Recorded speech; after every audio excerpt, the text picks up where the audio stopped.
Hi, I'm Joy Harris, a Florida home economist. In this video, I'm going to show you how to make biscuits fast. Now, the key to fast biscuits that are also fluffy is using the right kind of flour.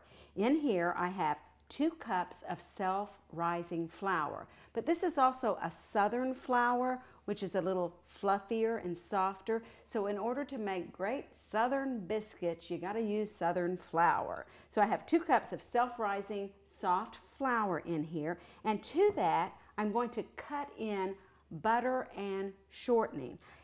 I use a combination of 6 tablespoons of butter and 2 tablespoons of shortening or lard. Now I've already cut the butter into smaller cubes to put in here because the key to making the biscuits fluffy is to make sure the butter is very cold, but if you put in just 1 chunk of very cold butter, it's going to be hard to cut it in to the flour. So I chill the butter, cut it into little cubes, and then chill it. You can see how they break up here on the plate with a fork. And then I also chill the shortening. It's a little easier to work with than the butter is. The butter gets so hard when you chill it. And then the manual labor comes in with a pastry blender. Now, you could also use 2 knives. We used to do that.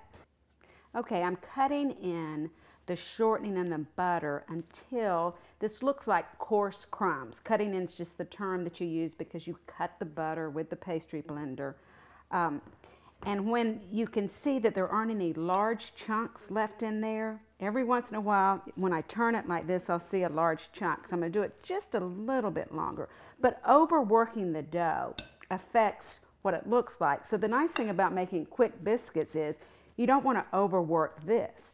Once I have it down to a fine crumb-like mixture, and I think that looks pretty good right here, just take my knife one more time. I don't want to lose any of that great butter flavor.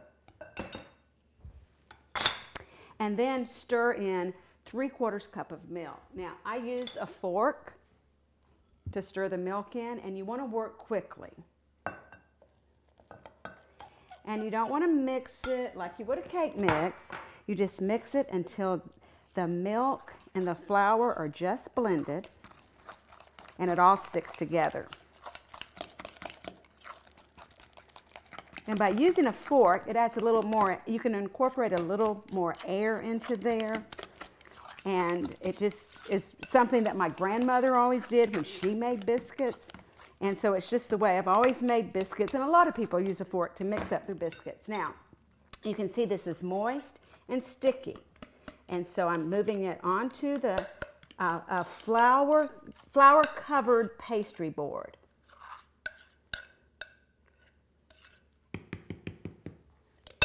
And then, just by flouring my hands, and I sprinkle a little bit on top, start patting it down. Just pat it down very gently until you can work with it so that it doesn't stick to your hands. It's sticking on the ends here because I didn't have flour, but you don't want too much flour. So what I kind of do is just roll it around, make sure my surface is floured, roll it around again, and then knead it about 4 or 5 times.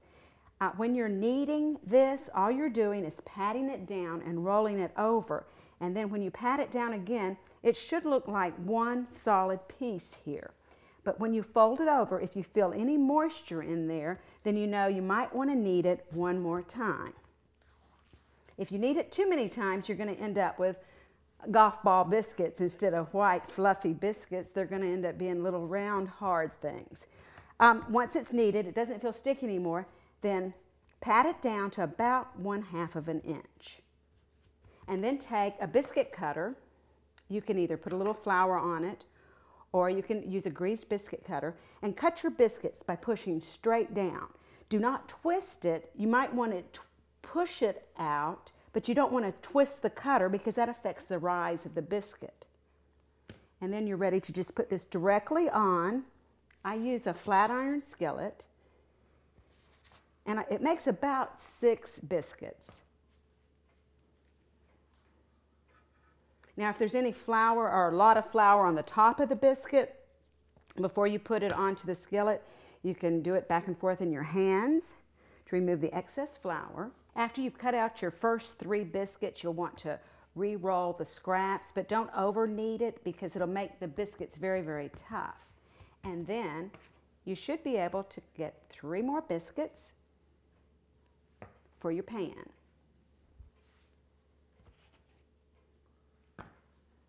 And then 1 for the middle. When you're placing them on the pan that you're cooking them in, if you place the biscuits very close together, they're going to be softer and more tender. When you place the biscuits on your flat iron skillet, if you place them close together, you're going to have a softer biscuit. By placing them further apart, the biscuits will cook all the way around and it'll be more crisp. But put them in the oven, 450 degrees, for about 10 to 12 minutes. And what you'll have is a delicious, quick biscuit. And here I have one.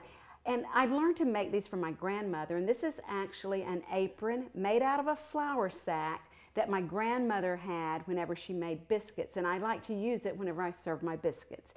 I'm Joy Harris, and that's how you make biscuits quick.